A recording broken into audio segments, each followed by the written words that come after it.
Bahkan di sela-sela pembicaraan kita beliau memberi tips untuk menjadi ketua RT, sambil konsul.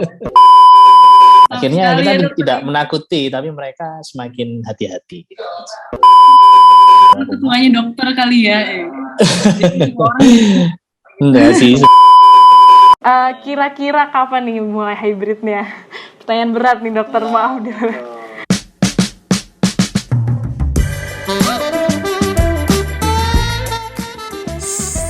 Bisik, bincang gigi asik, dimana kita nggak cuma bisik yang berisik, tapi juga asik dan berisi.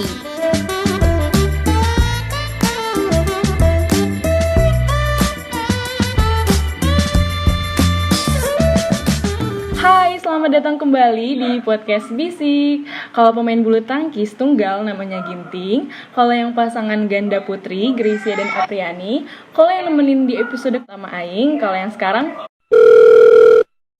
halo, ada saya di sini. Yeay, halo para pendengar podcast Bisik dimanapun kapanpun dan lagi ngapain pun kalian di sana. Udah lama banget nih ya kita nggak ketemu. Ngomong-ngomong nih ya, gimana kabar kalian semua pendengar Bisik ya? Saya harap sehat-sehat semua ya. Semenjak perpanjangan PPKM level baru ini, jadi lebih apa nih? Apa lebih semangat ya? Semangat rebahannya? Enggak ya? Atau mungkin sama aja nih, sama aja emang udah semangat gitu, semangat rebahan bukan? Nah, atau mungkin jadi rajin ya? Rajin ikut rapat, ikut webinar, seminar, volunteer, lomba. Ya kayak yang itu loh, yang diem in public tapi produktif in private. Asik. Oke. Ya, apapun itu, bagaimana kabar kalian pun dimanapun kalian berada itu, pokoknya saya harap sehat-sehat terus ya, karena kondisinya kalau di sini, kalau di tempat saya di Bogor ini, kota hujan ini, bisa dibilang 50-50 lah ya.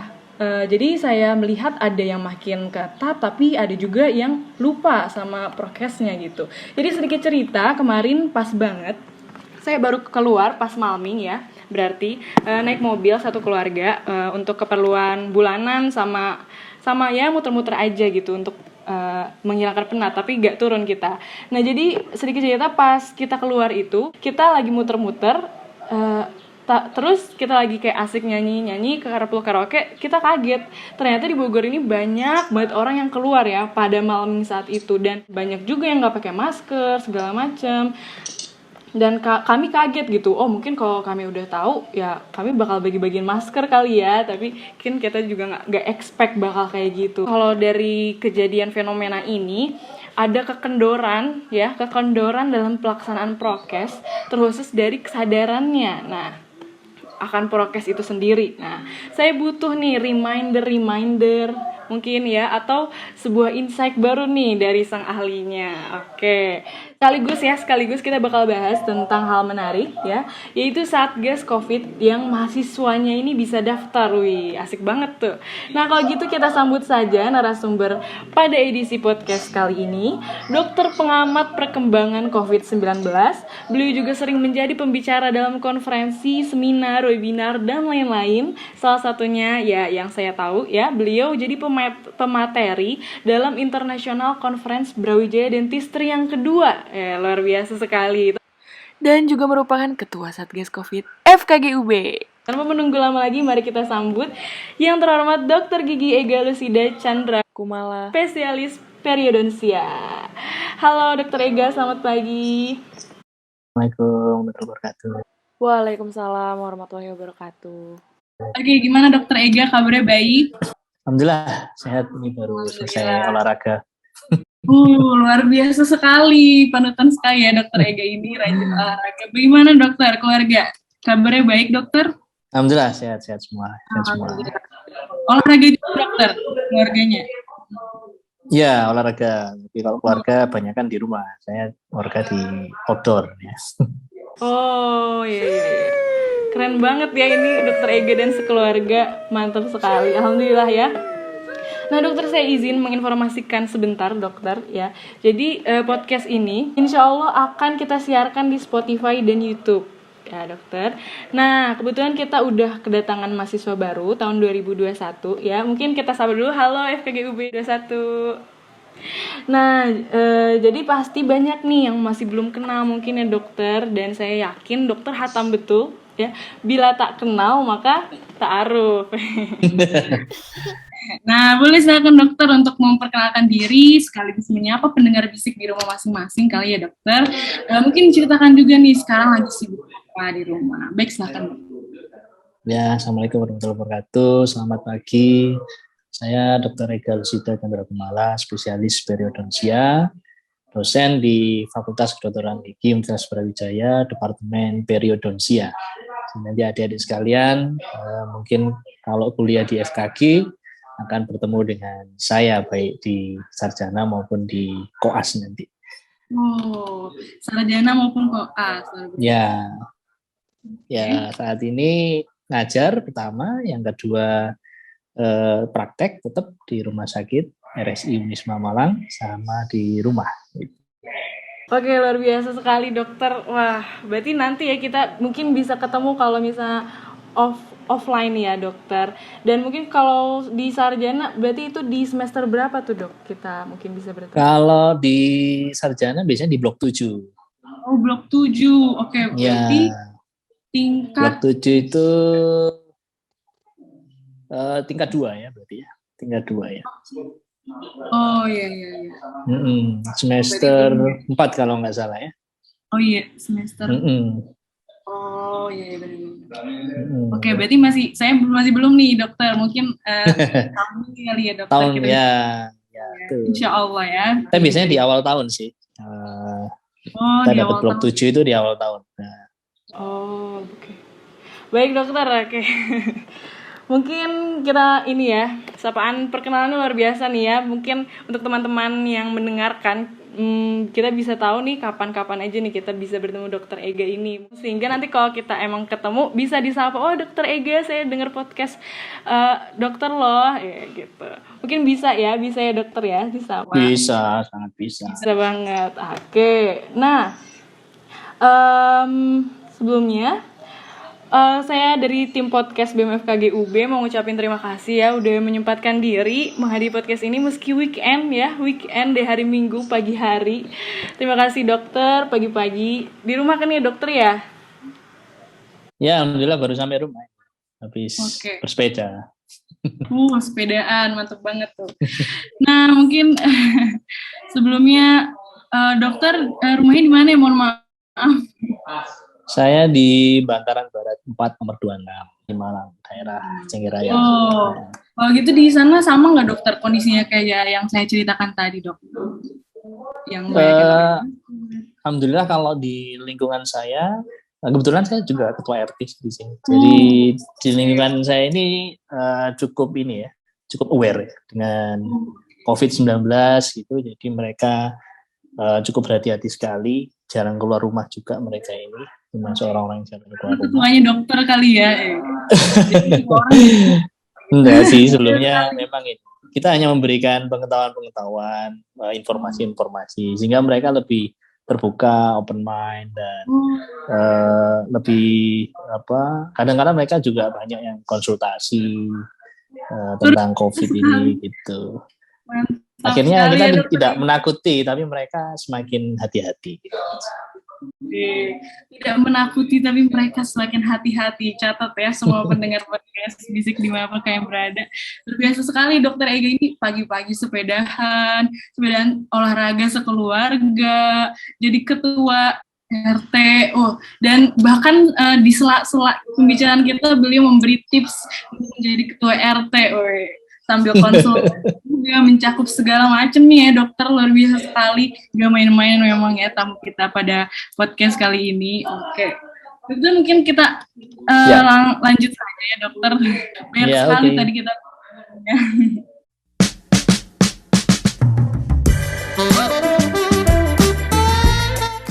kalau ingin membangkitkan kesadaran itu kan dimulai dari pemahaman gitu ya dokter, kayak konsultasi tadi dan segala macamnya.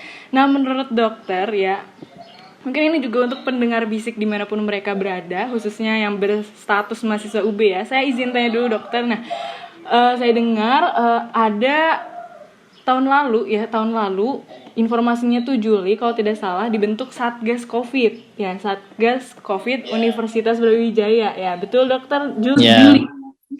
Sebetulnya ya mulai 2019 sudah terbentuk Satgas COVID Brawijaya dan di masing-masing fakultas juga sudah ada.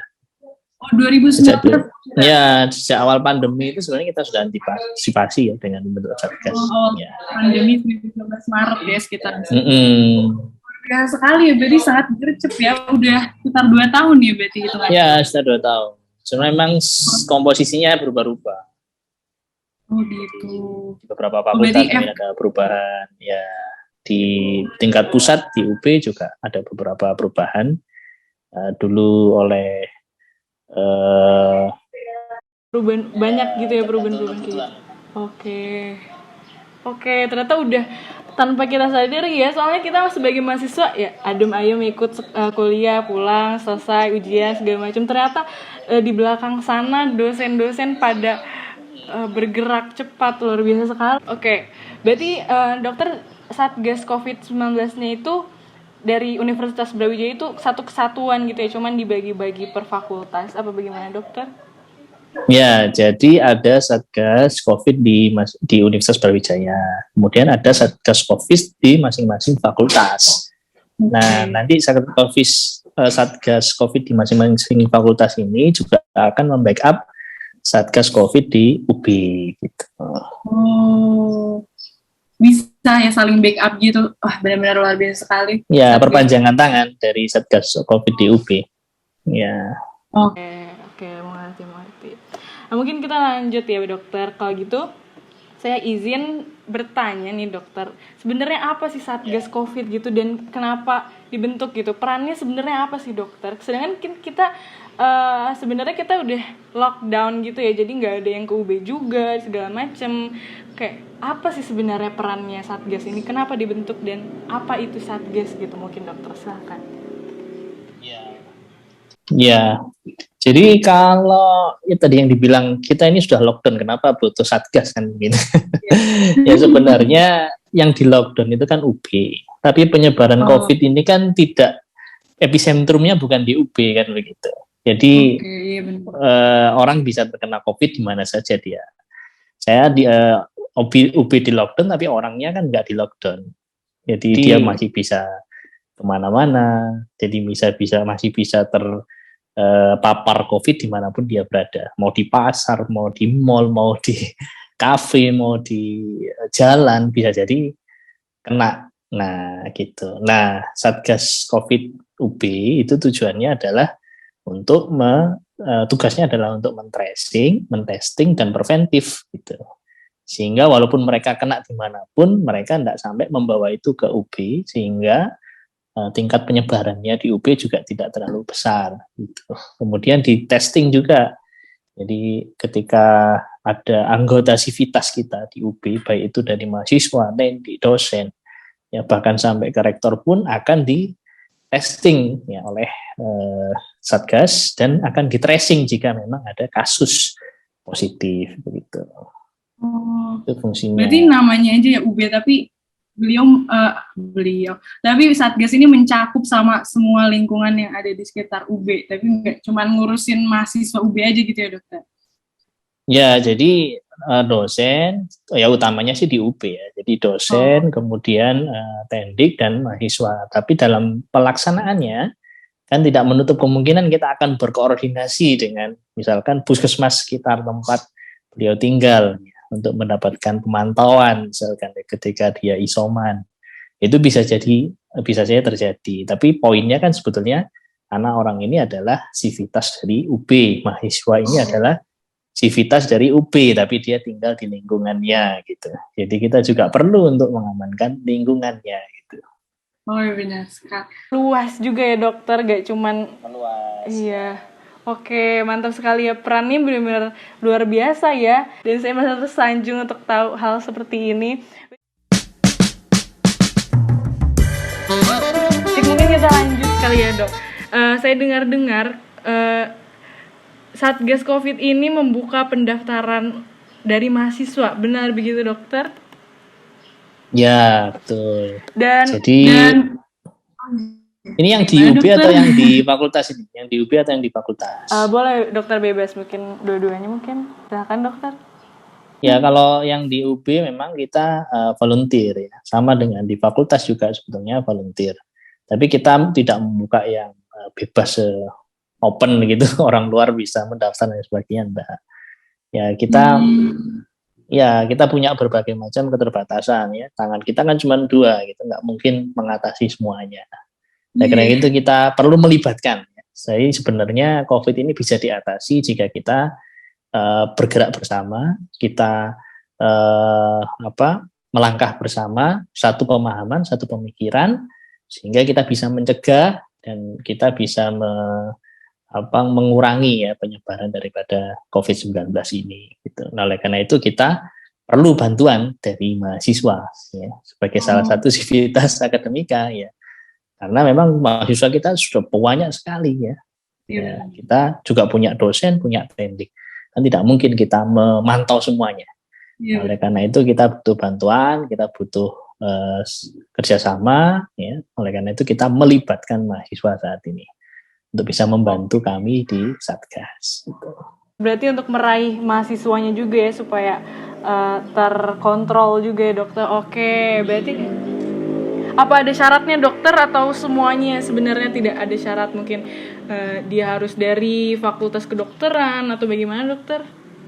Tidak ada syarat, tapi kalau yang di UB, di tingkat UB itu biasanya memang jalurnya melalui BEM ya, melalui BEM.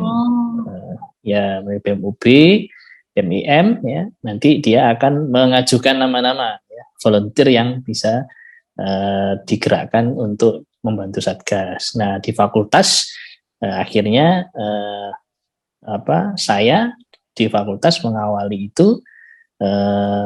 Saya tidak tahu di fakultas lain apakah sudah ada perwakilan mahasiswanya, tapi waktu itu kita di FKG leading, jadi kita FKG kita duluan. Kita membuka volunteer untuk mahasiswa, dan akhirnya kita dibantu oleh mahasiswa. Jadi masing-masing angkatan ada relawan dan volunteer. Oke. Berarti saya mau memastikan lagi dokter. Berarti jadi tugas dari mahasiswa Satgas COVID ini untuk meraih para mahasiswa-mahasiswa yang banyak itu ya dokter.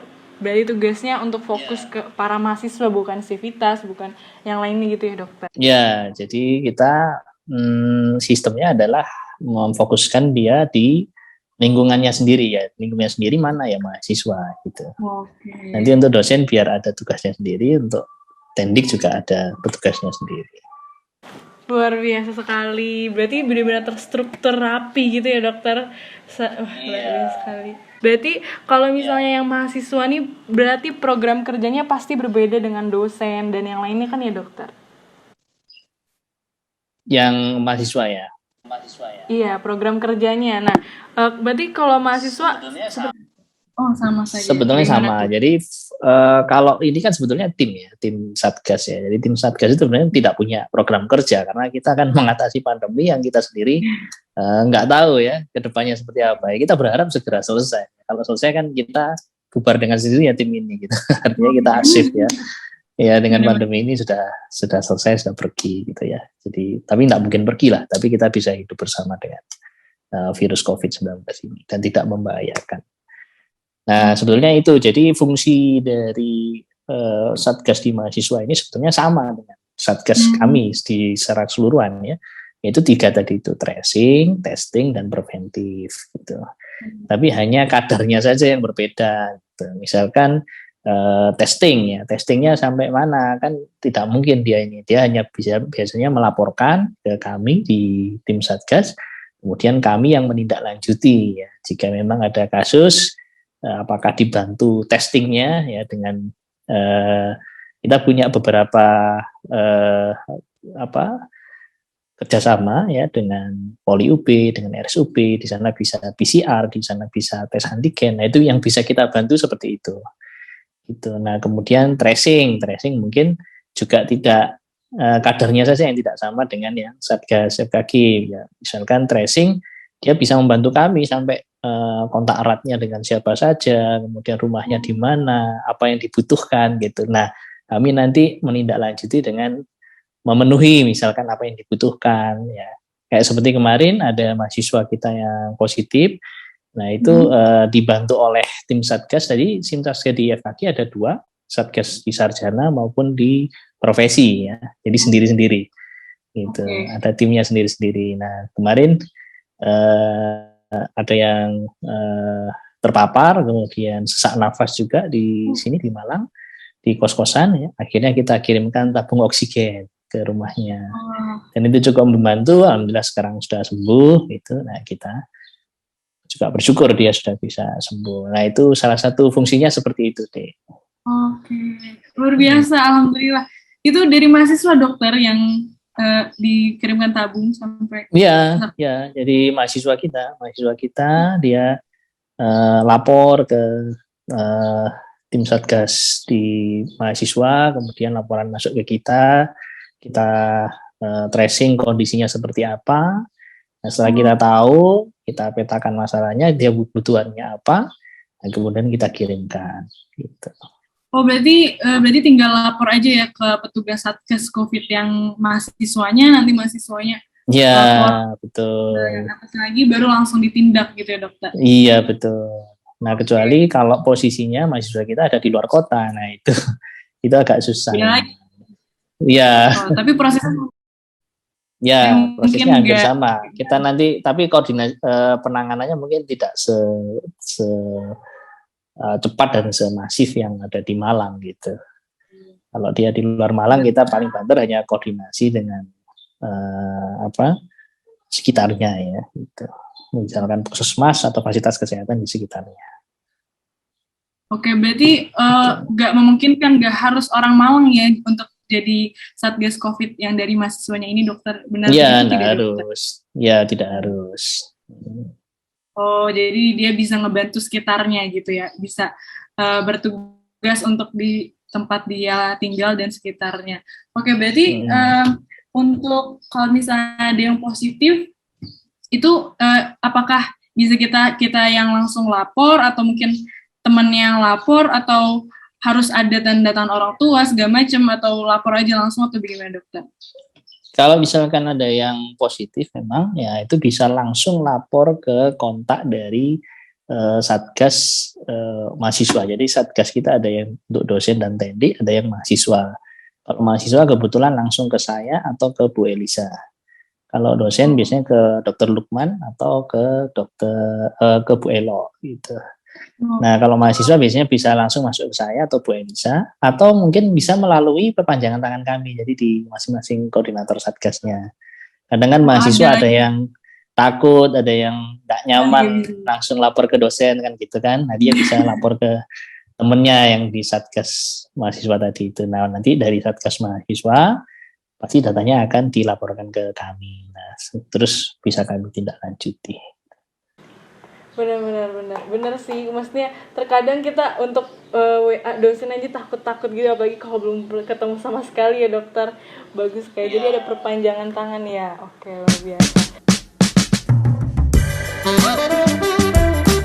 Oh iya, sebelumnya saya mau nanya dulu, kan kalau kita lapor berarti seenggaknya lah ke yang Satgas dari mahasiswa kan ya, dokter. Kalau boleh tahu di FKG ini udah berapa Satgas mahasiswanya, dokter? Dokter, berapa orang mungkin? Kalau jadi masing-masing angkatan itu ada 2 orang biasanya, ada 2 orang di masing-masing angkatan ya. Terus kemudian ditambah dengan ketua BEM, ya. Kemudian kalau di profesi ya masing-masing angkatan ada 2 orang juga. Terus ditambah sama ketua Forkasnya. Oh, banyak juga ya, ketua Forkas, ketua BEM, sama masing-masing angkatan 2 gitu. Oh, luar biasa. Ya. Oh, berarti kalau sekarang ini kalau masing-masing 2 bisa 8 tambah ketua BEM 1, 9 sekitar 10-an gitu ya orangnya. Lumayan. Ya, lumayan banyak sih. Oke, itu belum sama perpanjangan, belum sama dosen dan segala macamnya ya, dokter. Oh, luar biasa. Banyak ya berarti. Oke. Dan berarti kan tadi itu dokter sempat bilang kalau ini tuh batasnya nggak ditentukan gitu ya, sampai corona ini hilang ya udah Satgas ini hilang dengan sendirinya. Atau mungkin kalau misalnya masih ada berarti tetap sama, dokter. Jabatannya mungkin tetap sama, cara kerjanya juga tetap sama, orang-orangnya juga tetap sama, atau bagaimana mungkin, dokter? atau bisa tambah orang segala macam gimana? Ya, jadi selama selama COVID ini masih belum dinyatakan aman oleh pemerintah pusat ya. Nah, kita tetap Satgas ini akan tetap bekerja untuk fungsi tadi itu. Nah, tapi komposisinya, orang-orangnya yang mengisi itu bisa saja terjadi perubahan-perubahan tergantung dari kondisi.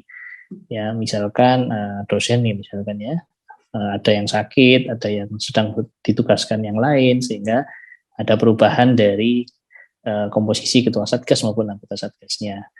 Di mahasiswa juga seperti itu sebetulnya. Misalkan sudah lulus kan, tidak mungkin lagi menjadi Satgas. Misalkan satu angkatan sudah lulus semua dok, nggak perlu lagi ada Satgas gitu. Nah, terus ada mahasiswa baru lagi masuk, nah akhirnya harus bentuk lagi Satgas untuk di angkatan yang baru itu kan gitu. Oh, berarti mungkin terbatasnya itu ketika lulus dan ketika mungkin ada halangan, mungkin selama belum selesai coronanya dan selama itu masih jadi mahasiswa FKG UB, berarti terus ya jadi Satgas terus naik tingkat ya, masih naik tingkat aja ya. Nanti koas bisa jadi gitu. Jadi kami serahkan misalkan sebenarnya itu kan hak ya. Jadi volunteer kan, nama volunteer kan juga butuh apa ya?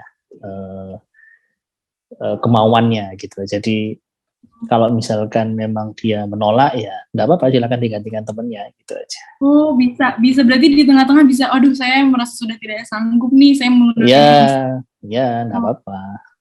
Ya. Tapi harus diganti gitu ya sama orang. Ya, harus diganti. Karena konsepnya tadi volunteer tadi, jadi harus diganti supaya ada perpanjangan tangan di masing-masing angkatan ya. Gitu. Baik lagi ke fungsinya ya dokter. Ya. Oke, saya mulai terbayang nih. Oke.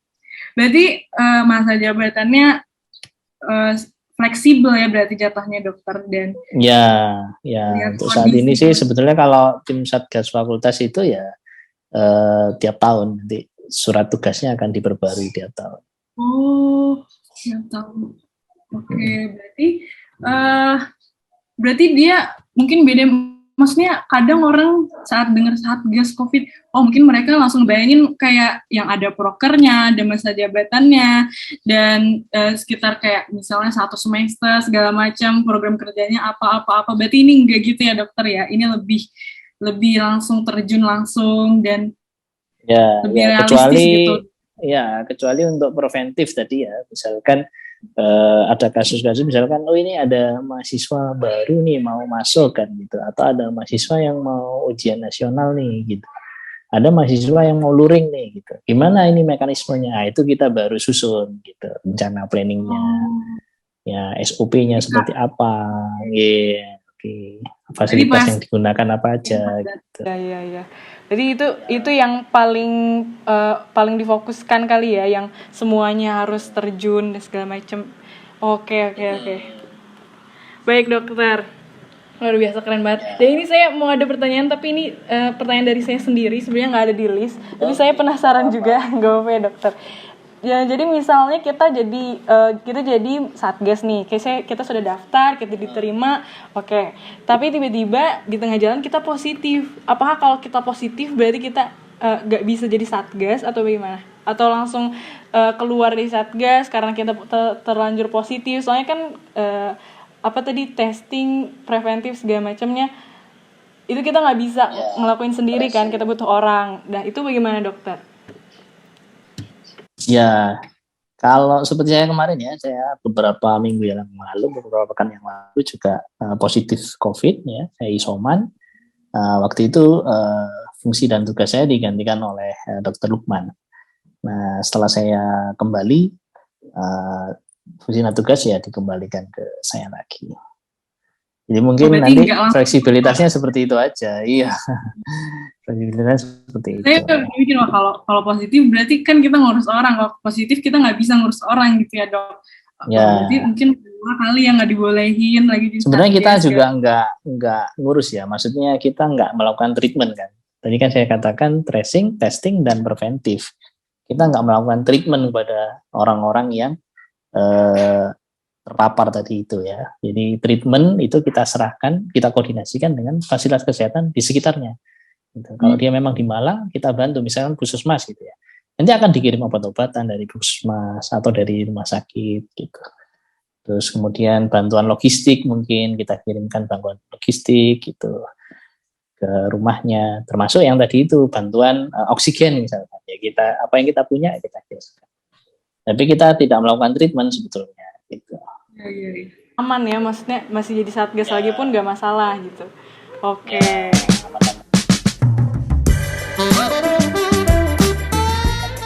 Oke, baik dokter. Lumayan panjang juga ya. Mungkin kita lanjut ke pertanyaan selanjutnya. Seru banget ya. Saya menikmati dari awal pertanyaan sampai sekarang.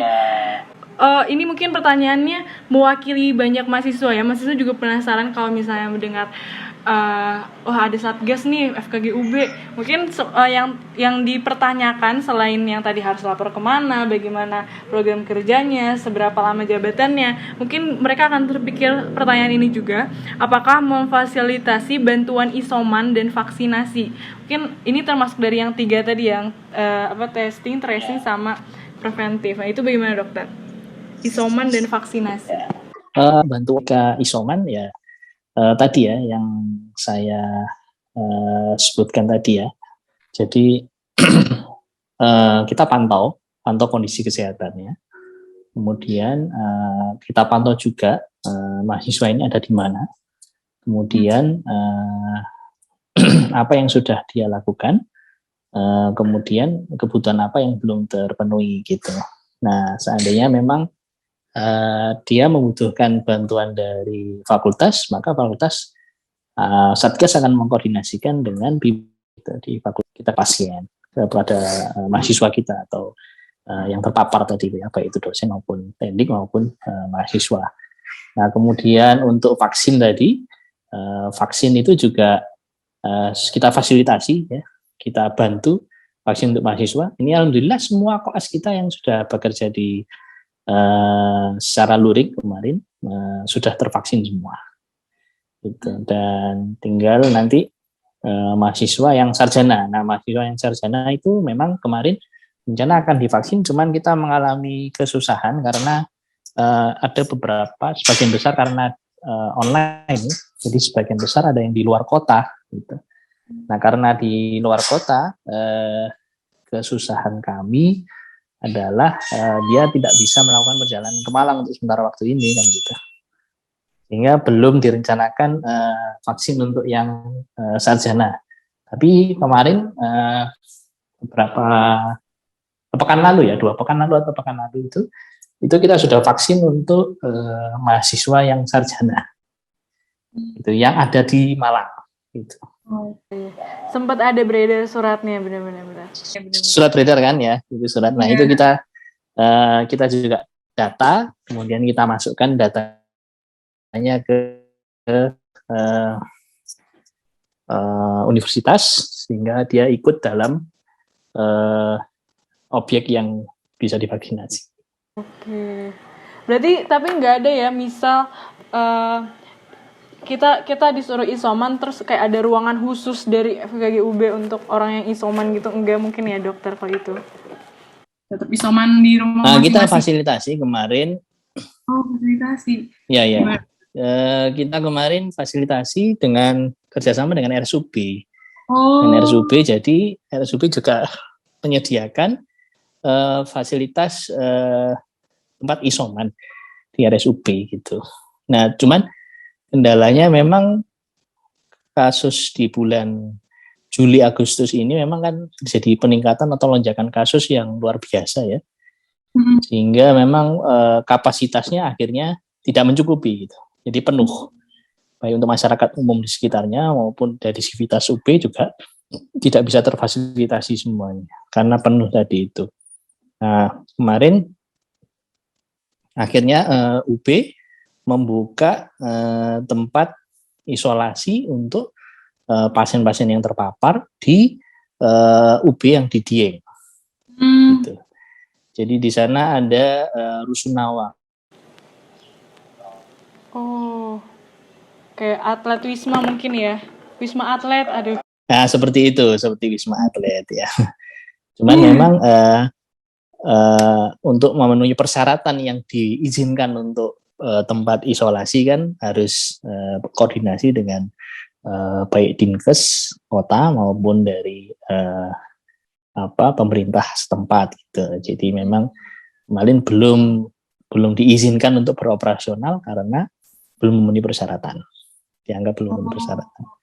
Ya, nah UB sedang berusaha untuk memenuhi persyaratan itu sehingga nanti mudah-mudahan dalam waktu dekat bisa digunakan untuk tempat isolasi mandiri. Semoga dilancarkan ya, semoga dimudahkan untuk memenuhi persyaratan tersebut ya untuk kita semua.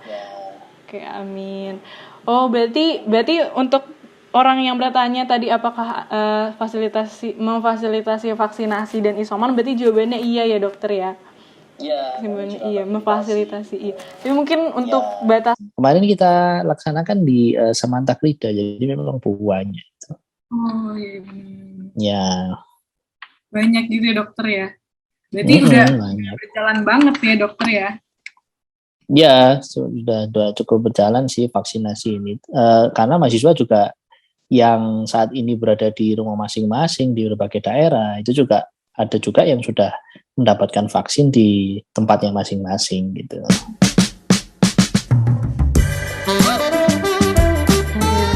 Berarti itu hampir mencakup, berarti mau nggak mau hitungannya lah ya, mungkin mahasiswanya udah pada dapat vaksin. Kalau Malang langsung ke UB, kalau masing-masing gitu ya dokter. Ya, universitas yang lain juga sudah melaksanakan vaksin di masing-masing universitas. Oke. Ya. Luar biasa. Oke dokter, baik terima kasih ya. Tidak terasa, saya mau pantun sedikit nih dokter. Ya. Pangeran kodok ternyata disihir. Tak terasa tadi itu pertanyaan terakhir. Luar biasa. Oh, sudah terakhir ya ternyata. Iya, ternyata dokter sudah seru ya padahal ya. Seru banget dokter, saya menikmati banget. Dan mungkin pendengar podcast Bisik juga mungkin keseruan juga kali ya dokter. Saya nggak bisa tanya langsung, tapi saya yakin mereka merasakan hal sama ya. Waduh, luar biasa sekali ilmunya. Mulai dari apa itu Satgas COVID, bagaimana pembentukannya, bagaimana kalau kita masuk, bagaimana kita melapor, bagaimana mereka memfasilitasi, sampai bagaimana fleksibilitasnya yang ada di dalamnya itu luar biasa sekali. Dan prepare-nya menurut saya patut diancungi jempol, 2 jempol. Dan insya Allah semoga berkah ya ilmunya untuk kita semua. Dan mungkin nih menurut saya ada dari pendengar nih udah mulai ada nih kayak waduh penasaran nih, kayaknya aku daftar lumayan banget kan ya dokter, maksudnya selama corona masih ada, kita masih buka, masih open, bisa daftar. Apa syaratnya 2 apa bisa lebih nih dokter setiap angkatan, karena kayaknya bakal banyak nih habis dengerin podcast ini banyak yang ingin daftar nih dokter, gimana itu? Ya, sementara ini kita memang 2 dulu. Nah karena memang UB kan belum berjalan. Nah, rencana ke depan kan sebetulnya kita sebelum lonjakan kemarin itu sudah berencana untuk hybrid ya. Jadi sebagian ada yang kuliah luring, nah sebagian masih kuliah daring gitu. Nah, ketika nanti sudah hybrid ini sudah akan kita jalankan, mungkin kita akan butuh banyak tenaga untuk bisa menjadi satgas, untuk bisa preventif ya. Nanti supaya tidak ada hal-hal yang tidak diinginkan, tidak ada lonjakan, tidak ada klaster baru gitu ya. Itu yang kita harapkan sebetulnya. Oh berarti kalau hybrid nih kita bakal open ya, lagi nih ya? Hybrid effortnya pasti akan lebih banyak. Oke, kalau boleh tahu nih dokter. Kalau boleh tahu nih dokter, kira-kira kapan nih mulai hybridnya? Pertanyaan berat nih dokter, maaf dulu. Sebetulnya kita mengacu ya, ada 2 ajuan kita. Pertama adalah aturan dari pusat ya. Jadi aturan dari pusat ini kalau PPKM sudah dilepas ya, karena PPKM kan kita nggak bisa lagi ya, harus ikut aturan pusat. Kemudian yang kedua adalah aturan pertor dari UB ya. Jadi peraturan rektor tentang satgas di UB. Nah, ketika pertor nanti berubah, aturan pusat berubah, tentu pertor itu berubah, sehingga nanti kita juga aturan di fakultas juga akan menyesuaikan itu. Oke, berarti selama pemerintah masih manjangin lagi PPKM, berarti enggak dulu hybridnya ya, dokter. Oke. Berarti mungkin untuk yang kepengen nih dari dengerin podcast ini akhirnya kepengen buat daftar, ajakin teman-teman buat daftar juga. Mungkin bisa nanti ketika kabar PPKM-nya udahan gitu ya, udah kelar gitu. Mungkin berarti siapkan mental kalian ya, catat baik-baik, tunggu sampai PPKM ini kelar ya, sampai dari UB-nya juga ngeluarin surat kalau udah bisa dilakukan hybrid tadi ya. Gitu ya kali di dokter ya. Udah jadi nama pertanyaan, gak apa-apa nih dokter. Nggak apa-apa. Padahal tadi udah ditutup sama pantun ya. Baik dokter, dan teman-teman semua, teman-teman podcast Bisik sekalian ya. Udah semua nih, akhirnya pertanyaan-pertanyaan yang timbul di benak kita semua mungkin insya Allah ya bisa terwakilkan ya, bisa terjawab semua dari podcast kali ini.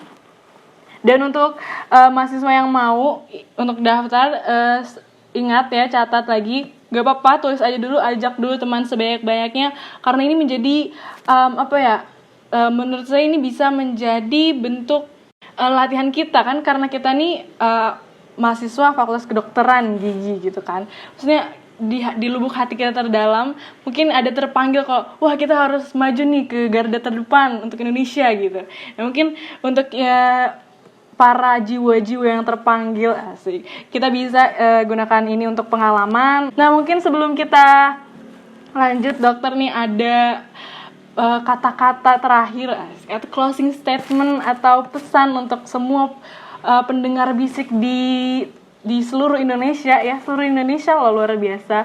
Mungkin bisa dokter, silahkan. Ya, yang pertama tentu saya selalu menekankan untuk selalu senantiasa menjaga protokol kesehatan ya. Sekarang 5M, bahkan 6M, bahkan bisa jadi 10M gitu. Kalau kita dulu hanya 3M, sekarang bisa jadi sudah 5M, 6M, bahkan 10M, karena penyebaran virus COVID ini memang membutuhkan peran kita bersama. Satu langkah kecil yang kita lakukan bisa menyelamatkan jutaan jiwa yang ada di sekitar kita gitu. Jadi tetap terapan protokol kesehatan, kemudian tetap berhati-hati dan jangan khawatir kalau kalian terpapar COVID, segera laporkan ya. Tidak perlu takut, tidak perlu disembunyikan, karena kita akan lawan COVID ini bersama. Gitu. Keren banget, luar biasa. Tepuk tangan dari saya, tepuk tangan dari pendengar juga, luar biasa sekali. Jangan takut ya, jangan takut. Tapi lapor saja karena kita akan melawan itu bersama-sama. Catat semuanya, catat. Dr. Ega 2021, asik, luar biasa. Baik dokter, ada lagi? Mungkin closing statement yang luar biasa dari Dr. Ega. Untuk di episode podcast kali ini ya, luar biasa banget, dan saya harap semuanya noted ya, dicatat baik-baik dan siap dilaksanakan ya, karena COVID ini kita seperti kata beliau tadi, kita bersama-sama ya, nyerang itu bersama-sama, kita nggak sendirian, oke? Nah, jadi di sini saya bersama mewakili kru tim dari podcast saya mengucapkan terima kasih atas ketersediaan dokter ya dalam podcast Bisik edisi kali ini. Meskipun pagi-pagi hari Minggu weekend, dan bahkan dokternya baru kelar sepedaan ya, luar biasa sekali. Semoga sehat selalu dokter. Sehat selalu tetap stay. Oke, terima kasih banyak dokter, dan semoga Allah membalas kebaikan dari apa yang dokter sharing pada pagi hari ini dengan balasan yang berkali-kali lipat. Amin. Semoga COVID ini segera mereda. Semoga kita bisa bertemu langsung, bertatap muka. Semoga UB kembali balik lagi.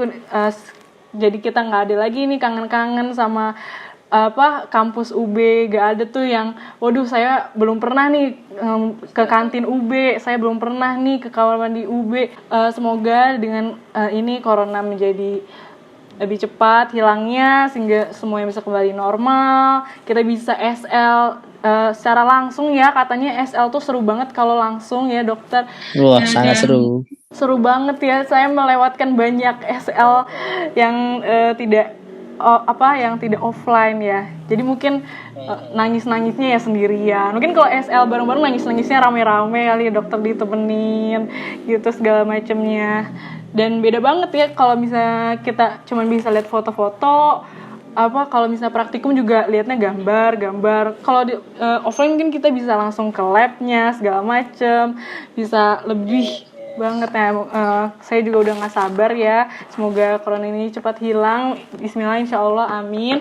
Dan semoga RSUB juga yang tadi ya, semoga dilancarkan ya urusannya sehingga bisa membuka fasilitas isomannya yang untuk yang tadi itu, amin. Dan semoga para satgas COVID juga diberi kesehatan selalu supaya tetap bisa merangkul semua orang-orang di UB maupun dari mahasiswanya, dosennya, sivitas segala macam. Dan semoga kita semua diberi kesehatan oleh Allah dan semoga kita tetap sehat ya, insya Allah, amin.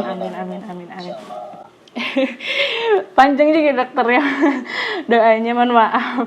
Nah baik, saya izin menyapa kembali. Saya izin menyapa kembali para pendengar podcast Bisik ini ya.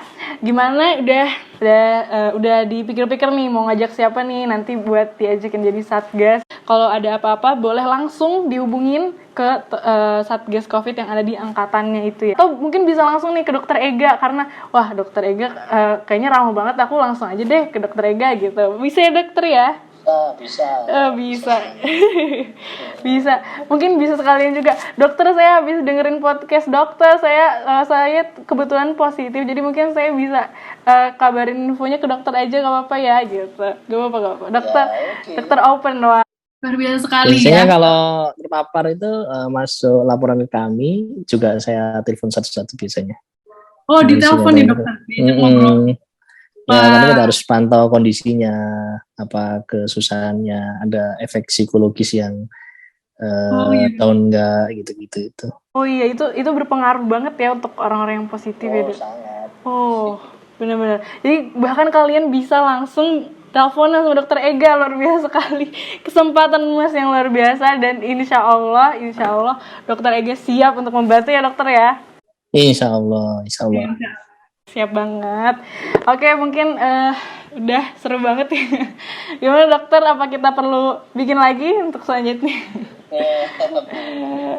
Aduh, dokter, mungkin kita cukupkan saja ya. Sudah melewati waktunya juga, nggak kerasa. Terlalu seru sih ya. Dan mohon maaf bila ada kesalahan juga. Mungkin tadi ada kata-kata yang, dan mungkin tadi sempat banyak motor lewat segala macam ya, karena ini di belakang rumah saya sebenarnya dokter sedikit cerita itu jalan alus banget dan emang sering banget orang naik motor situ. Jadi mungkin mohon maaf buat pendengar kalau ada suara-suara mobil lewat segala macam gitu, kayak nggak apa-apa ya, kita wajarkan saja. Dan mohon maaf ya kepada teman-teman, harus kita sudahi. Mungkin kita bisa bertemu di lain hari, di lain waktu. Mungkin sebelum saya mau ada pantun, tapi saya mohon pamit undur diri dulu. Dan ini dia pantunnya. Bersiap-siap. Ada ular di hutan, ada udang di balik batu. Mohon maaf bila ada kesalahan. Terima kasih. Wassalamualaikum warahmatullahi wabarakatuh. Terima kasih dokter. Ya. Terima kasih banyak dokter atas kesempatan dan sharing-sharingnya. Oke, sampai jumpa lagi para pendengar podcast Bisik di episode selanjutnya. Bye.